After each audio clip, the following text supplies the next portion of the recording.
नमस्कार प्रिय दर्शक बंधु, आज शुभ अवसर में आमर ट्रांस वर्ल्ड रेडियो इंडिया आनुकूल्य आयोजित ओडिया बाइबल अध्ययन कार्यक्रम पथ प्रदर्शिकार अंश होगा निमंते स्वागत करे। यह कार्यक्रम प्रति सप्ताह ठीक यही दिन और यही समय प्रसारित होता है। आपण यह कार्यक्रम जड़े नियमित दर्शक जानी आमे विशेष आनंदित।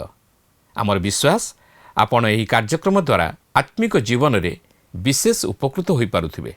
तेबे आज आमे माथ्यू सुसमाचार 4 पर्वर 12 पदरू नहीं 22 पद पर्यंत अध्ययन करने निमंते जिबा।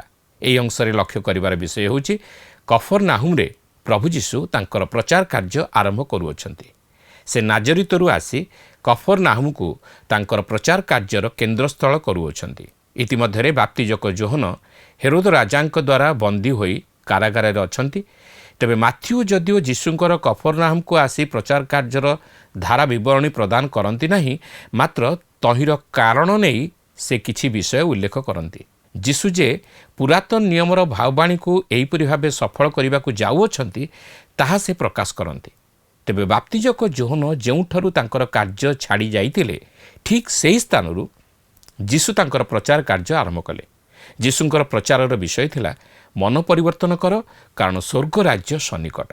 यीशुंकर कहिबार उद्देश्य थिला मो निकटकू फेरी आस, कारण मोर व्यक्तित्व मध्य से स्वर्ग राज्य उपस्थित। तेबे एही प्रचार कार्य निमंते यीशु तांकर शिष्य मानकु मध्य आह्वान देइथिले। यीशु सिमोन पीतर और तांकर भाई आंद्रियंकु और एथि सहित जेबदींक पुत्र जाकुब और तांको भाई जोहनकु मध्य आह्वान देइथिले, जो माने कि मत्स्यजीवी थिले। आउ सेमाने मध्य यीशुंकर आह्वान क्रमे ताहांकर अनुगमन करथिले। सेमाने सेमानकर व्यवसाय और सबकिछि छाड़ी ताहांकर अनुगमन कले। आसंतु आजिर कार्यक्रम में आमे सेही समस्त विषय विस्तृत भावे अध्ययन करी आलोचना करिबा। प्रेमी कही स्वर दया तुम अपार आहे परमेश्वर क्षमार निर्झर प्रेमी कही स्वर दया तुम अपार आहे परमेश्वर भरी दिया प्रभु आशीष रे तुम भरी दिया प्रभु आशीष रे तुम कलुषित अंतर कलुषित अंतर क्षमार निर्झर प्रेमी कही स्वर दया तुम अपार आहे परमेश्वर।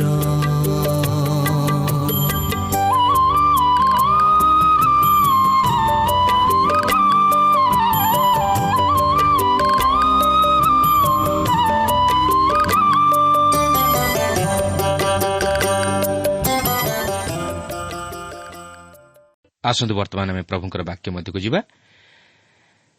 आज आम माथ्यू 4 पर्वर 12 पदरू आरंभ करी 22 पद पर्यंत अध्ययन करने को जीवा।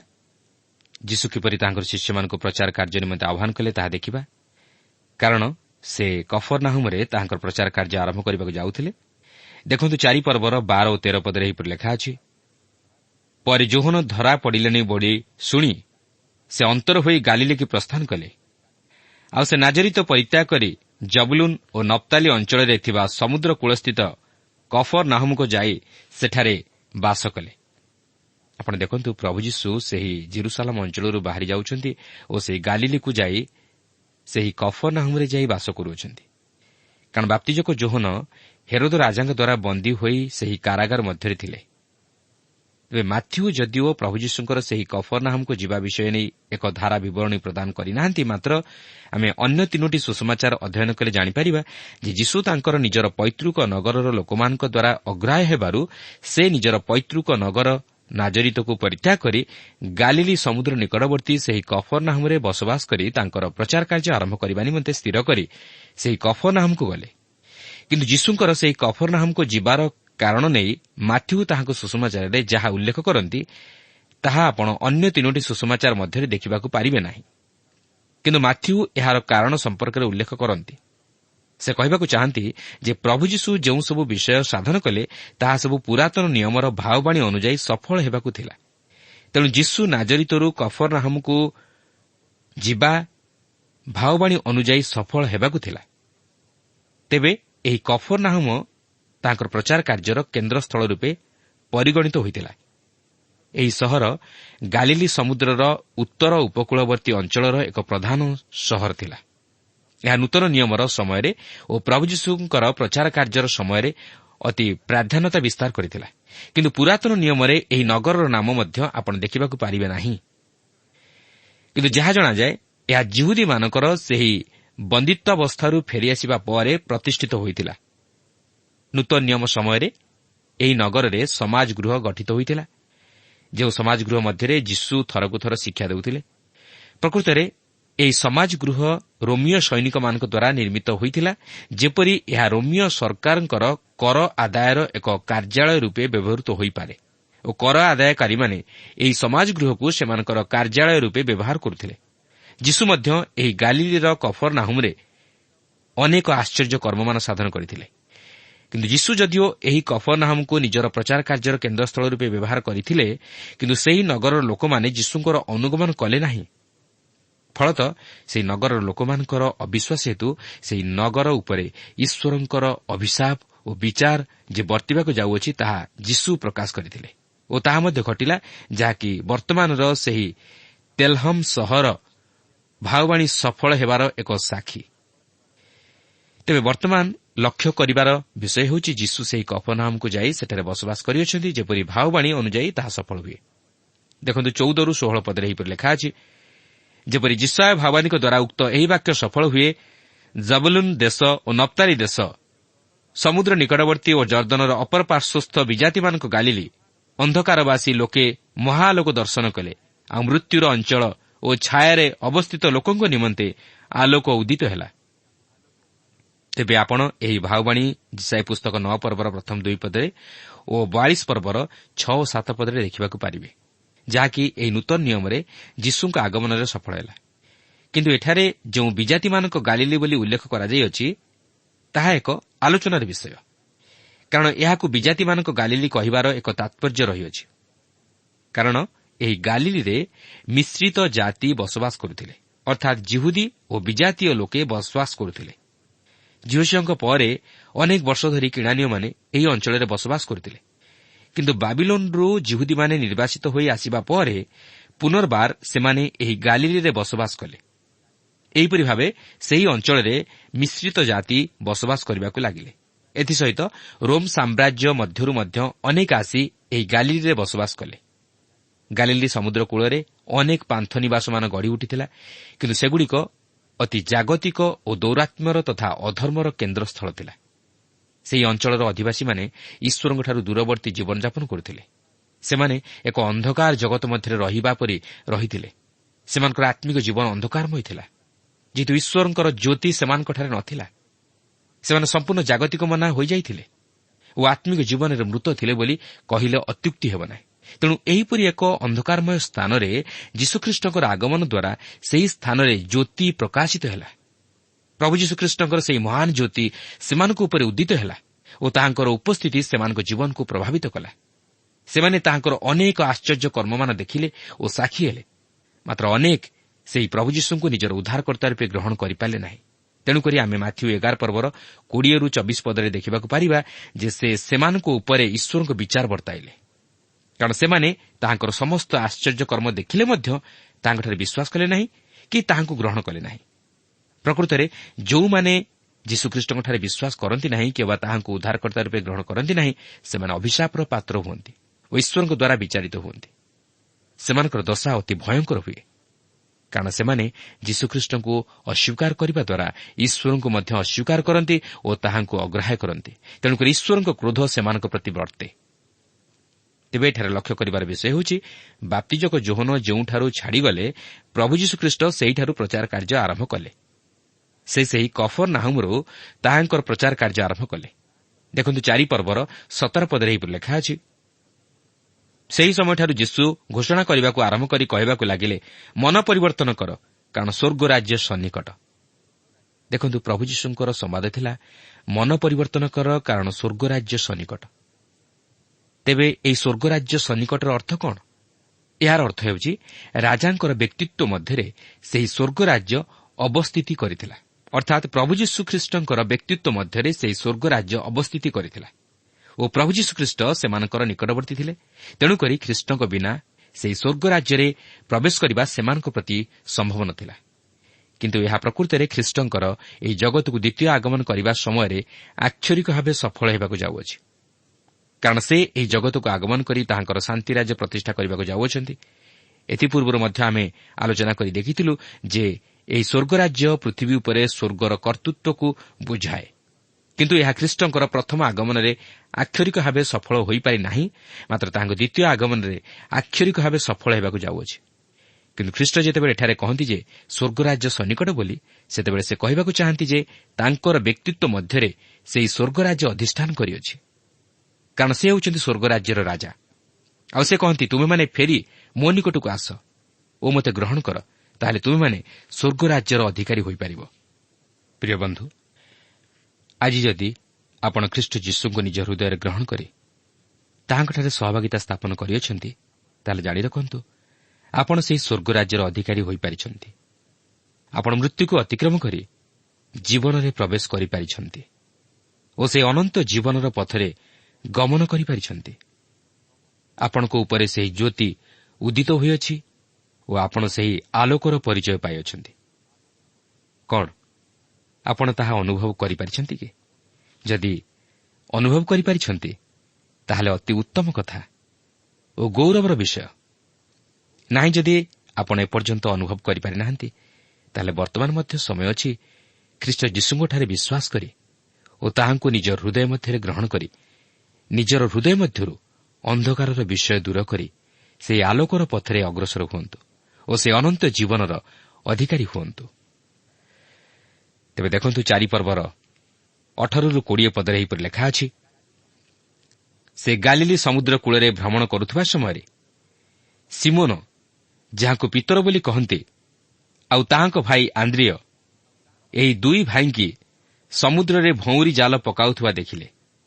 କାରଣ ସେମାନେ ମତ୍ସ୍ୟଜୀବୀ ଥିଲେ। ସେ ସେମାନଙ୍କୁ କହିଲେ, ମୋହର ଅନୁଗମନ କର, ମୁଁ ତୁମମାନଙ୍କୁ ମନୁଷ୍ୟ ଧରିବା ଶିଖାଇବି। ସେଥିରେ ସେମାନେ ସେହି କ୍ଷଣି ଜାଲ ଛାଡ଼ି ତାହାଙ୍କର ଅନୁଗମନ କଲେ। ଆପଣ ଦେଖନ୍ତୁ, ପ୍ରକୃତରେ ପ୍ରଭୁ ଯୀଶୁ ତାଙ୍କର ଶିଷ୍ୟମାନଙ୍କୁ 3 ଥର ଆହ୍ୱାନ କରିଥିଲେ। ପ୍ରଥମ ଆହ୍ୱାନ ଏହି ଅଂଶରେ ଦେଖିବାକୁ ପାଉ। କିନ୍ତୁ ଏଥିପୂର୍ବରୁ ସେ ପ୍ରଥମେ ସିମୋନ ପିତର ଓ ଆନ୍ଦ୍ରିୟଙ୍କୁ ସାକ୍ଷାତ କରିଥିଲେ, ମାତ୍ର ସେତେବେଳେ ସେ ସେମାନଙ୍କୁ ଆହ୍ୱାନ କରିନଥିଲେ। ମାତ୍ର ଏଠାରେ ଅର୍ଥାତ୍ ଏହି ଗାଲିଲି ସମୁଦ୍ର କୂଳରେ ସେ ପିତର ଓ ଆନ୍ଦ୍ରିୟଙ୍କୁ ତାହାଙ୍କର ଶିଷ୍ୟ ହେବା ନିମନ୍ତେ ଆହ୍ୱାନ କରୁଅଛନ୍ତି। କେବଳ ପିତର ଓ ଆନ୍ଦ୍ରିୟ ନୁହନ୍ତି, ଏଥିସହିତ ଜେବନୀଙ୍କ 2 ପୁତ୍ର ଯାକୁବ ଓ ଜୋହନଙ୍କୁ ମଧ୍ୟ ଆହ୍ୱାନ କରନ୍ତି, ଯାହାକି ଆମେ ପରବର୍ତ୍ତୀ ଅଂଶରେ ଦେଖିପାରିବା। କିନ୍ତୁ ଏହି ଆହ୍ୱାନ ପରେ ମଧ୍ୟ ସେମାନେ ପୁନର୍ବାର ସେମାନଙ୍କର ମାଛ ଧରିବା ବ୍ୟବସାୟରେ ଲିପ୍ତ ହେଲେ ଓ ଯୀଶୁ ପୁନର୍ବାର ସେମାନଙ୍କୁ ଆହ୍ୱାନ କଲେ, ଯାହାକି ମାର୍କ ଓ ଲୁକ ତାହାଙ୍କ ସୁସମାଚାର ମଧ୍ୟରେ ସେହି ବିଷୟରେ ଉଲ୍ଲେଖ କରନ୍ତି। ଏବଂ ଶେଷରେ ସେ ସେମାନଙ୍କୁ ଶେଷଥର ପାଇଁ ଆହ୍ୱାନ କଲେ ଓ ସେମାନଙ୍କୁ ତାହାଙ୍କର ଶିଷ୍ୟ ରୂପେ ଗ୍ରହଣ କରି ପ୍ରଚାର କାର୍ଯ୍ୟ ନିମନ୍ତେ ପ୍ରେରଣ କଲେ। କିନ୍ତୁ ଏହି ସମସ୍ତ ଆହ୍ୱାନ ମଧ୍ୟରେ ଏକ ଆଶ୍ଚର୍ଯ୍ୟର ବିଷୟ ହେଉଛି ଯେ ଯୀଶୁ ସେହି ମାଛୁଆ କେଉଟମାନଙ୍କୁ ତାହାଙ୍କର ଶିଷ୍ୟ ରୂପେ ଗ୍ରହଣ କଲେ। କ'ଣ ସେହି ସମୟରେ ଆଉ କେହି ଶିକ୍ଷିତ ନ ଥିଲେ? ହଁ, ଅନେକ ଥିଲେ, ମାତ୍ର ସେମାନଙ୍କ ହୃଦୟ ସରଳ ନ ଥିଲା। ସେମାନେ ତାହାଙ୍କର ଶିଷ୍ୟ ହେବା ନିମନ୍ତେ ଅଯୋଗ୍ୟ ଥିଲେ। ମାତ୍ର କେଉଟମାନେ ଶିଷ୍ୟ ହେବା ନିମନ୍ତେ ଯୋଗ୍ୟ ବିବେଚିତ ହୋଇଥିଲେ। ଏଥିରୁ ମଧ୍ୟ ଆମକୁ ଏକ ଉତ୍ସାହଜନକ ଶିକ୍ଷା ମିଳେ ଯେ ଆମ୍ଭେମାନେ ମୂର୍ଖ ତଥା ଅପାଠୁଆ ହେଲେ ମଧ୍ୟ ଯଦି ପ୍ରଭୁ ଯୀଶୁଙ୍କଠାରେ ବିଶ୍ୱାସ କରୁ ଓ ତାହାଙ୍କର ଅନୁଗମନ କରୁ, ତାହେଲେ ସେ ଆମମାନଙ୍କୁ ତାହାଙ୍କର ଶିଷ୍ୟ ରୂପେ ଗ୍ରହଣ କରିବେ। ଆମେ ଯଦି ତାହାଙ୍କର ନିକଟବର୍ତ୍ତୀ ହେଉ, ତାହେଲେ ସେ ଆମମାନଙ୍କୁ ଗ୍ରହଣ କରି ଆମମାନଙ୍କ ପରି ସାଧାରଣ ମନୁଷ୍ୟମାନଙ୍କ ଦ୍ୱାରା ସେ ଅସାଧାରଣ କାର୍ଯ୍ୟମାନ ସାଧନ କରିବେ। ସେ ଆମମାନଙ୍କୁ ଯେଉଁ ସମସ୍ତ ଉତ୍ତମ ଦାନ ଦେଇଅଛନ୍ତି ତାହାକୁ ଯଦି ଆମେ ତାହାଙ୍କ ଉଦ୍ଦେଶ୍ୟରେ ବ୍ୟବହାର କରୁ, ତାହେଲେ ସେ ଆମମାନଙ୍କ ଜୀବନ ଦ୍ୱାରା ତାହାଙ୍କର ମହାନ ବିଷୟମାନ ସାଧନ କରିବେ। କିନ୍ତୁ ସେ ଚାହାନ୍ତି ଆମମାନଙ୍କର ଉତ୍ସର୍ଗୀକୃତ ଜୀବନ। ପ୍ରିୟ ବନ୍ଧୁ, ଆପଣଙ୍କର ଶିକ୍ଷାଗତ ଯୋଗ୍ୟତା ନଥାଇପାରେ, କିମ୍ବା ସମାଜରେ ଆପଣଙ୍କର ପ୍ରାଧାନ୍ୟତା ନଥାଇପାରେ। ଲୋକେ ଆପଣଙ୍କୁ ଘୃଣା ତଥା ନୀଚ ଦୃଷ୍ଟିରେ ଦେଖିପାରନ୍ତି। କିନ୍ତୁ ଆପଣ ଯଦି ପ୍ରଭୁ ଯୀଶୁଖ୍ରୀଷ୍ଟଙ୍କଠାରେ ବିଶ୍ୱାସ କରି ତାହାଙ୍କ ନିକଟରେ ନିଜକୁ ସମ୍ପୂର୍ଣ୍ଣ ସମର୍ପଣ କରନ୍ତି, ତାହାହେଲେ ସେ ଆପଣଙ୍କ ଜୀବନ ଦ୍ୱାରା ଅନେକ ମହତ୍ ବିଷୟମାନ ମଧ୍ୟ ସାଧନ କରିବେ। କାରଣ ସେ ଯେତେବେଳେ ମାଛୁଆ କେଉଟମାନଙ୍କୁ ତାହାଙ୍କର ଶିଷ୍ୟ ହେବା ନିମନ୍ତେ ଆହ୍ୱାନ କଲେ, ସେ ଆପଣଙ୍କ ପରି ଓ ମୋ ପରି ସାଧାରଣ ମନୁଷ୍ୟମାନଙ୍କୁ ମଧ୍ୟ ବ୍ୟବହାର କରିବେ। କିନ୍ତୁ ଆମେ ତାହାଙ୍କ ନିକଟରେ ନିଜକୁ ସମ୍ପୂର୍ଣ୍ଣ ସମର୍ପଣ କରିବା ଉଚିତ ଓ ତାହାଙ୍କ ଇଚ୍ଛା ଲୋଡ଼ି କାର୍ଯ୍ୟ କରିବା ଉଚିତ। ଦେଖନ୍ତୁ, ଏହାପରେ 20-22 ପଦରେ ଲେଖା ଅଛି, ପୁଣି ସେ ସେଠାରୁ ଆଗକୁ ଯାଇ ଜେବଦୀଙ୍କ ପୁତ୍ର ଯାକୁବ ଓ ତାହାଙ୍କ ଭାଇ ଯୋହନ ନାମକ ଆଉ 2 ଭାଇଙ୍କି ସେମାନଙ୍କ ପିତା ଜେବଦୀଙ୍କ ସହିତ ନୌକାରେ ଜାଲ ସଜାଡ଼ୁଥିବା ଦେଖି ସେମାନଙ୍କୁ ଡାକିଲେ। ସେଥିରେ ସେମାନେ ସେହିକ୍ଷଣି ନୌକା ଓ ସେମାନଙ୍କର ପିତାଙ୍କୁ ଛାଡ଼ି ତାହାଙ୍କର ଅନୁଗମନ କଲେ। ଦେଖନ୍ତୁ, ଯୀଶୁ ଏଠାରେ ଆଉ 2 ଜଣଙ୍କୁ ଶିଷ୍ୟ ରୂପେ ଆହ୍ୱାନ କରୁଅଛନ୍ତି। ସେମାନେ ହେଲେ ଜେବଦୀଙ୍କ 2 ପୁତ୍ର ଯାକୁବ ଓ ଯୋହନ। ଆଉ ଏମାନେ ମଧ୍ୟ ମତ୍ସ୍ୟଧାରୀ ଥିଲେ। ଆଉ ଏମାନେ ସେହିକ୍ଷଣି ନୌକା ଓ ସେମାନଙ୍କର ପିତାଙ୍କୁ ଛାଡ଼ି ଯୀଶୁଙ୍କର ଅନୁଗମନ କଲେ। କିନ୍ତୁ ଆପଣ ଚିନ୍ତା କରନ୍ତୁ, ଏହା କ'ଣ ସହଜ କଥା? ସେମାନେ ଯୀଶୁଙ୍କର ଆହ୍ୱାନ ଅନୁଯାୟୀ ସେହିକ୍ଷଣି ସବୁକିଛି ଛାଡ଼ି ତାଙ୍କର ଅନୁଗମନ କରୁଅଛନ୍ତି। ଆପଣଙ୍କୁ ଯଦି ଯୀଶୁ ସେପରି ଆହ୍ୱାନ କରନ୍ତି, ତାହେଲେ ଆପଣ କ'ଣ ସେହିକ୍ଷଣି ସବୁକିଛି ପରିତ୍ୟାଗ କରି ତାଙ୍କର ଅନୁଗମନ କରିପାରିବେ କି? ମୁଁ ଜାଣେ ନା ଆପଣଙ୍କର ଉତ୍ତର କ'ଣ ହେବ, ମାତ୍ର ଏହା ସେତେ ସହଜ ବିଷୟ ନୁହେଁ। କାରଣ ଯେପର୍ଯ୍ୟନ୍ତ ଆପଣ ଯୀଶୁଙ୍କଠାରେ ବିଶ୍ୱାସ ସ୍ଥାପନ କରିନାହାନ୍ତି ଓ ତାହାଙ୍କୁ ଜାଣିନାହାନ୍ତି, ସେ ପର୍ଯ୍ୟନ୍ତ ଆପଣ ତାହାଙ୍କର ଅନୁଗମନ କରିପାରିବେ ନାହିଁ।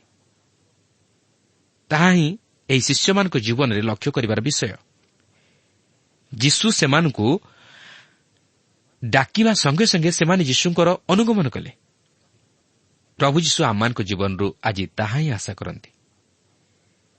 ସେ ଆହ୍ୱାନ କରିବା ସଙ୍ଗେ ସଙ୍ଗେ ଆମେ ଯେପରି ସେହି ଆହ୍ୱାନର ବଶୀଭୂତ ହେଉ, ତାହା ନ ହେଲେ ଆମେ ଖ୍ରୀଷ୍ଟଙ୍କର ମହତ୍ ଉଦ୍ଦେଶ୍ୟ ସଫଳ କରିପାରିବା ନାହିଁ। ସେ ଶିଷ୍ୟମାନଙ୍କୁ ଆହ୍ୱାନ କରିଥିଲେ ଏକ ବିଶେଷ ଅଭିମତ ନେଇ, ଯେପରି ତାହାଙ୍କର ସୁସମ୍ବାଦ ସମଗ୍ର ଜଗତ ମଧ୍ୟରେ ପ୍ରଚାରିତ ହୁଏ। ସମଗ୍ର ଜଗତ ଯେପରି ଏହି ସୁସମାଚାର ଶୁଣି ପାପରୁ ମନ ପରିବର୍ତ୍ତନ କରି ଖ୍ରୀଷ୍ଟଙ୍କଠାରେ ବିଶ୍ୱାସ କରିବା ଦ୍ୱାରା ପାପରୁ ଉଦ୍ଧାର ପାଇ ସେହି ଅନନ୍ତ ଜୀବନର ଅଧିକାରୀ ହୁଅନ୍ତି। ଆଜି ମଧ୍ୟ ପ୍ରଭୁ ଯୀଶୁ ତାହା ହିଁ ଆପଣଙ୍କ ଓ ମୋ ଜୀବନରୁ ଆଶା କରନ୍ତି। ଆମେ ଯେପରି ତାଙ୍କଠାରେ ବିଶ୍ୱାସ କରି ତାହାଙ୍କର ଅନୁଗମନ କରିବା ସଙ୍ଗେ ସଙ୍ଗେ ଅନ୍ୟମାନଙ୍କୁ ମଧ୍ୟ ଯେପରି ସେହି ବିନାଶର ପଥରୁ ରକ୍ଷା କରି ଜୀବନର ପଥରେ କଢ଼ାଇ ନେଉ। କ'ଣ ଆମେ ତାହା କରିବା ନିମନ୍ତେ ପ୍ରସ୍ତୁତ କି?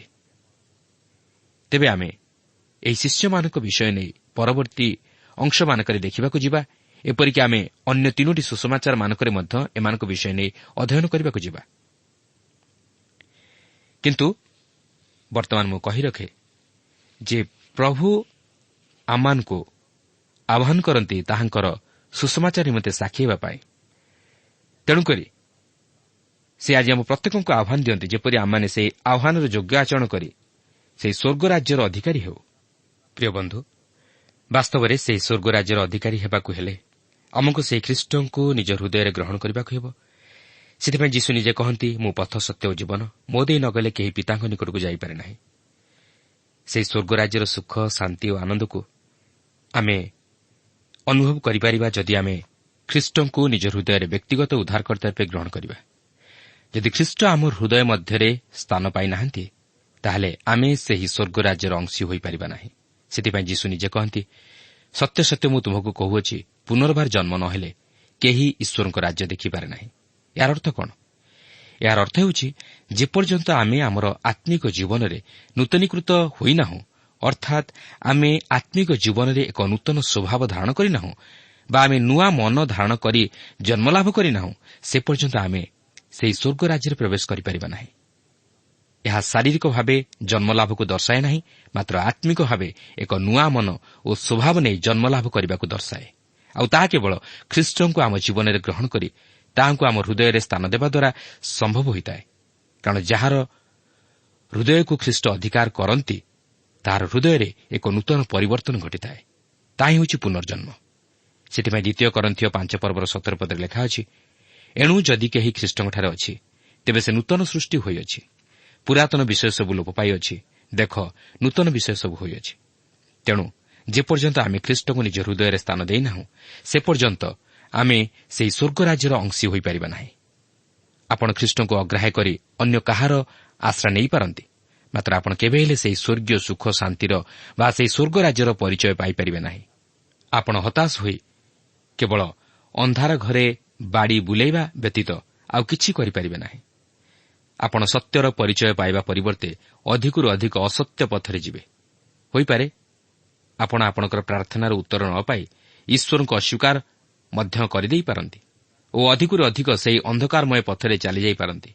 କିନ୍ତୁ ଆପଣ ଖ୍ରୀଷ୍ଟଙ୍କଠାରେ ଯଦି ପ୍ରକୃତ ବିଶ୍ୱାସ ସ୍ଥାପନ କରନ୍ତି ଓ ପାପରୁ ଫେରି ତାହାଙ୍କର ପଛରେ ଅଗ୍ରସର ହୁଅନ୍ତି, ତାହେଲେ ଆପଣ କେବେ ହେଲେ ନିରାଶ ହୋଇ ଫେରିଯିବେ ନାହିଁ। ହୋଇପାରେ ଆପଣ ଏପର୍ଯ୍ୟନ୍ତ ଆପଣଙ୍କର ସମସ୍ୟାର ସମାଧାନ ନିମନ୍ତେ ଓ ପାପରୁ ଉଦ୍ଧାର ପାଇବା ନିମନ୍ତେ ଓ ଜୀବନରେ ବାସ୍ତବ ଶାନ୍ତି ପାଇବା ନିମନ୍ତେ ଅନେକ କିଛି ଉପାୟ ଅବଲମ୍ବନ କରିଥାଇପାରନ୍ତି ଓ ନିରାଶ ମଧ୍ୟ ହୋଇଥାଇପାରନ୍ତି। ହୋଇପାରେ ଆପଣ ଆତ୍ମହତ୍ୟା କରିବା ନିମନ୍ତେ ମଧ୍ୟ ନିଷ୍ପତ୍ତି ନେଇଥାଇପାରନ୍ତି। କିନ୍ତୁ ଥରେ ସେହି ଯୀଶୁଖ୍ରୀଷ୍ଟଙ୍କଠାରେ ବିଶ୍ୱାସ କରନ୍ତୁ ଓ ତାହାଙ୍କ ନିକଟରେ ନିଜର ଗୁହାରି ଜଣାନ୍ତୁ ଓ ତାହାଙ୍କଠାରେ ନିଜର ଜୀବନକୁ ସମର୍ପଣ କରି ନିଜର ପାପ ନିମନ୍ତେ କ୍ଷମା ମାଗନ୍ତୁ। ତାହେଲେ ସେ ଆପଣଙ୍କୁ ଉଦ୍ଧାର କରିବେ, ଆପଣଙ୍କର ସମସ୍ୟା ସମାଧାନ କରିବେ, ଆପଣଙ୍କ ଜୀବନରେ ଏକ ନୂତନ ଆଶା ଓ ଭରସା ଦେବେ। ଯାହାଙ୍କର ଆଗମନରେ ସେଦିନର ସେହି ଅନ୍ଧକାରବାସୀ ଲୋକେ ମହାଆଲୋକ ଦର୍ଶନ କଲେ, ଆଉ ମୃତ୍ୟୁର ଅଞ୍ଚଳ ଓ ଛାୟାରେ ଅବସ୍ଥିତ ଲୋକଙ୍କ ନିମନ୍ତେ ଆଲୋକ ଉଦିତ ହେଲା, ସେହି ପ୍ରଭୁ ଯୀଶୁଖ୍ରୀଷ୍ଟ ଯଦି ଆଜି ଆମମାନଙ୍କ ହୃଦୟରେ ବାସ କରନ୍ତି, ତାହେଲେ ଆମମାନଙ୍କର ଜୀବନ କେତେ ଧନ୍ୟ ନ ହେବ। ଆମମାନଙ୍କ ଜୀବନରୁ ସମସ୍ତ ଅନ୍ଧକାରର ବିଷୟ ଦୂର ହୋଇଯିବ। ଆମମାନଙ୍କ ଜୀବନରେ ତାହାଙ୍କର ଜ୍ୟୋତି ବିକଶିତ ହେବ। କାରଣ ସେ ହେଉଛନ୍ତି ଜଗତର ଜ୍ୟୋତି। ସେ ହେଉଛନ୍ତି ଆମମାନଙ୍କର ଜ୍ୟୋତି ସ୍ୱରୂପ ଈଶ୍ୱର। କେବଳ ସେତିକି ନୁହେଁ, ଆମମାନଙ୍କ ଜୀବନରୁ ମୃତ୍ୟୁର ଭୟ ମଧ୍ୟ ଦୂର ହୋଇଯିବ। କାରଣ ସେ ହେଉଛନ୍ତି ମୃତ୍ୟୁଞ୍ଜୟ ଈଶ୍ୱର। ସେ ହେଉଛନ୍ତି ଆମମାନଙ୍କର ଜୀବନଦାତା ଓ ତାହାଙ୍କଠାରେ ବିଶ୍ୱାସ କଲେ ଆମେ ମଧ୍ୟ ସେହିପରି ମୃତ୍ୟୁରୁ ପୁନରୁତ୍ଥିତ ହେବା। ପ୍ରିୟ ବନ୍ଧୁ, ଏହାଠାରୁ ଭଳି ଆନନ୍ଦର ତଥା ଭରସାର ବିଷୟ ଆଉ କ'ଣ ଥାଇପାରେ? ମନୁଷ୍ୟ ଯଦି କୌଣସି ବିଷୟକୁ ଭୟ କରୁଥାଏ, ତାହେଲେ ତାହା ହେଉଛି ମୃତ୍ୟୁ। ମୃତ୍ୟୁ ମନୁଷ୍ୟକୁ ଭୟଭୀତ କରିଦେଇଥାଏ। ତାର ଜୀବନରୁ ସମସ୍ତ ସୁଖ ଶାନ୍ତିକୁ ହରଣ କରିନେଇଥାଏ। ତାର ସମସ୍ତ ଆଶା ଭରସାକୁ ନଷ୍ଟ କରିଦେଇଥାଏ। ତାହାର ମନରେ ନୈରାଶ୍ୟତା ତଥା ଦୁଃଖ ଭରି ଦେଇଥାଏ। ତାହାକୁ ଭୋକ, ଶୋଷ ଓ ନିଦ ମଧ୍ୟ ହୁଏ ନା। ଆପଣ ଜଣେ ମୃତ୍ୟୁଶଯ୍ୟାରେ ପଡ଼ିଥିବା ବ୍ୟକ୍ତି ସହିତ ଯଦି କଥାବାର୍ତ୍ତା କରିଥିବେ ବା ଜଣେ ମୃତ୍ୟୁଦଣ୍ଡ ଭୋଗିବାକୁ ଥିବା ବ୍ୟକ୍ତି ସହିତ ଯଦି ସାକ୍ଷାତ କରି ତାହାର ମତାମତ ଜାଣିବାକୁ ତାହା ସଙ୍ଗେ କଥାବାର୍ତ୍ତା କରିଥିବେ, ତାହେଲେ ଆପଣ ଜାଣିପାରିଥିବେ ଯେ ଏହି ମୃତ୍ୟୁ କେତେ ଭୟଙ୍କର ବିଷୟ।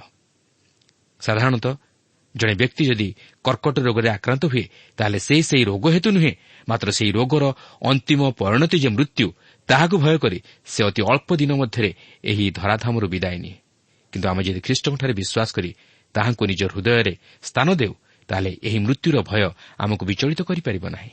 ହଁ, ଶାରୀରିକ ଭାବେ ଆମେ ମୃତ୍ୟୁବରଣ କରିପାରୁ, ମାତ୍ର ଆମେ ଏକ ଅକ୍ଷୟ ତଥା ଗୌରବମୟ ଶରୀରରେ ମୃତ୍ୟୁରୁ ପୁନରୁତ୍ଥିତ ହୋଇ ଖ୍ରୀଷ୍ଟଙ୍କ ସହ ମିଳିତ ହେବା।